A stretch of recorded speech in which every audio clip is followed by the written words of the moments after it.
Welcome to the show. Earlier this month, state senators adopted the Maryland Health Insurance Coverage Protection Act to monitor congressional plans to repeal and replace the Affordable Care Act. The act is intended to study ways to prevent thousands of Marylanders from losing health insurance. Jim, what do you think the future holds for health care in the state of Maryland? Ron, I would say the future is so bright, I got to wear reading glasses. You know, I think it's a great idea to, that was supposed to be funny, by the way. Nobody laughed. Okay. I think it's a great idea to have alternative plans in this period, because guess what? Nobody knows what's going to happen with health care. The Congress as a group can't decide, the United States Congress. The Republicans can't decide.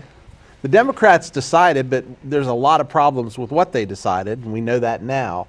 I have no idea where we're going, but we need to go somewhere. Now, you say the Democrats decided. Yeah. They put a plan out, They right? put Obamacare out. Now, okay, it's Affordable Care Act. It's Trump Care now. Now, let's be honest, it wasn't very affordable. It wasn't?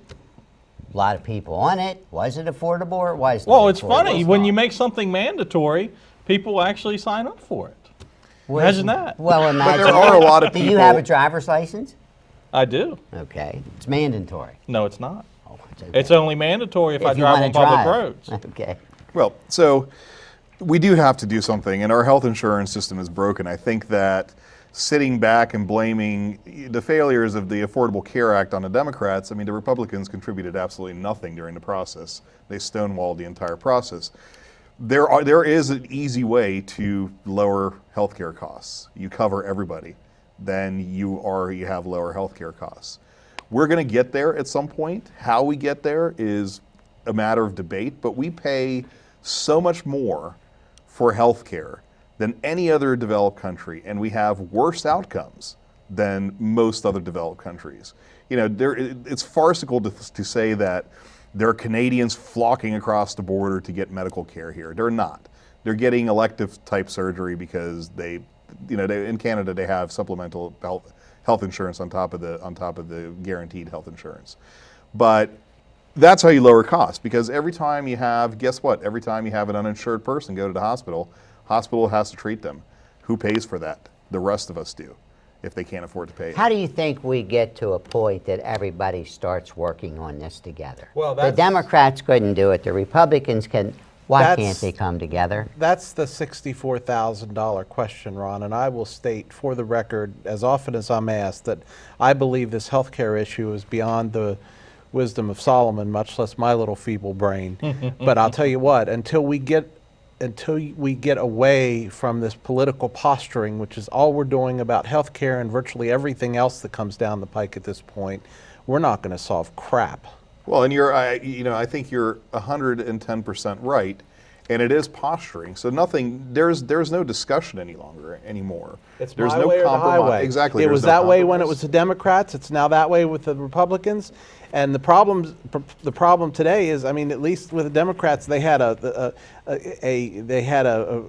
effort that they could all get behind. We can't even get two sides of the Republican Party together. And frankly, my opinion here, I think that, all due respect to my far-right friends, I think they got to realize it's not an all or nothing deal here. Okay, we talk about people moving towards the center. I think at some point you got to move towards the center to get things done. I'm not saying give up your principles. I'm not saying give up your morality, but I am saying please work with people and try to get something done, for God's sake. Well, and we used to have a tradition in this country where people would reach across the aisle. People would sit down in a room someplace and come out with an agreement, and that just has gone out the window in the last, seems like 16 years or so. I think it was starting to some degree in the 90s. There was some ugliness, but it just went completely ballistic. So, what happened to the days when you could have somebody like Ronald Reagan get Democrats to agree to stuff that he was doing? And that's, I think, part of the problem that we have is the president, whether for better or for worse, should be the one kowtowing the Congress to get them to agree, because you have a very fractious group of people. He absolutely shouldn't. He should be the one that pulls them in a room and says, ladies and gentlemen, we're not leaving this room till we figure this thing out. Right. That's it. And if he is, the deal maker in chief, and he has so much experience at business dealings, he should be able to get them to agree to something. I think you're right. But has to be he something. can't just have the Republicans agree to it. He's got to have the Democrats agree to it. And as the way well. he's going to be able to, he would be able to do that is by pulling everybody to towards the center. But Okay. here's the problem. One more quick statement, Ron. Here's the problem. Things that were perfectly okay to do when the Democratic administration was in office are not okay to do with the Democrats now that the Republicans are in office, and vice versa, by Right. the way. Yep. I mean, blue is not blue anymore. No, and that's I think your initial point is this hyper-partisan sentiment that we have is counterproductive to everything. Right. Yeah, we had 8 years of basically, hey, it's going to be everything the Democratic Party wants. Right. Now we're going to end up with 8 years But we of don't- it's everything the Republican Yeah, Party but we wants. didn't have 8 years of everything the Democratic. Well, we it had was 2 close. years. We had 2 years. Okay. He lost. He lost He the lost a House. lot towards he the lost end. the House in midterms 2010. Right. Don't And- you think that what's happening now, we tend to be governing by the sign of a pen and flashing But we were doing what that. we're doing? We were doing that before. You were doing it before, but now you've got to do something. At least for 18 months, the other party worked on a health care plan. How many days was this health care plan worked on? Are people lazy now? Do we go out and talk about the specific facts when the president goes out and talks about the plan? Or do we go out and just use generic terminology? But Don't we have to some sign people- it before we can read it? Exactly. Some people worked on it. Other people, the majority of Could the president say what it was? Did he know what the plan was? who? President Trump. Well, let's go back to President Obama. Did he know what was in his plan before it He came out? could go out and 'Cause explain what he Nancy- was doing. Nancy Pelosi said we got to pass the bill before we know what's in the bill. Did they get it passed? They did. Okay. And look how that's worked out. And it's worked out fine. There's a lot of people covered.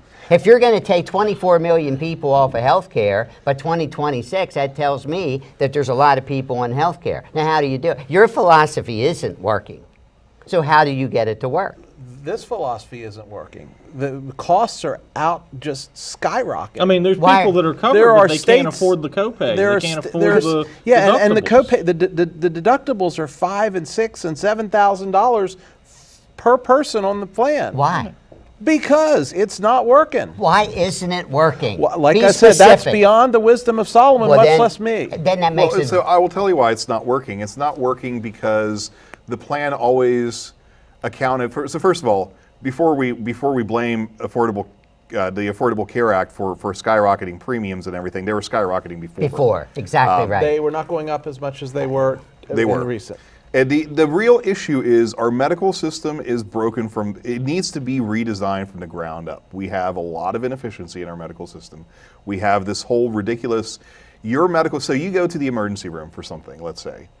You're going to get a bill from the radiologist, you're going to get a bill from the hospital, you're going to get a bill from all these different departments, all of which are part of the hospital system. How many people are involved in shuffling paper from point A to point B to bill your insurance company to send you the bill to, oh, by the way, I got a check from Meritus for 33 cents. Apparently they overbilled me by 33 cents at some point. To me, it doesn't make any sense to send a check for 33 cents because the act of sending that check probably cost much more than 33 cents. Well, and let's also not forget too, some of those, like the radiologist and everybody that treats you, some of them don't even accept your insurance anymore.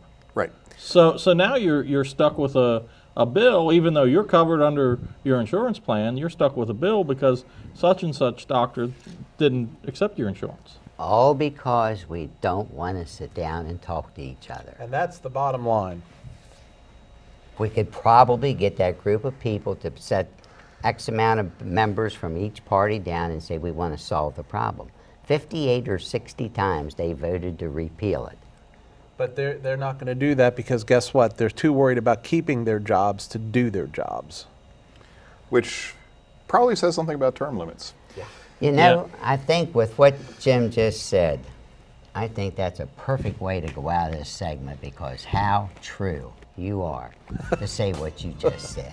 They just want to hold on to their jobs.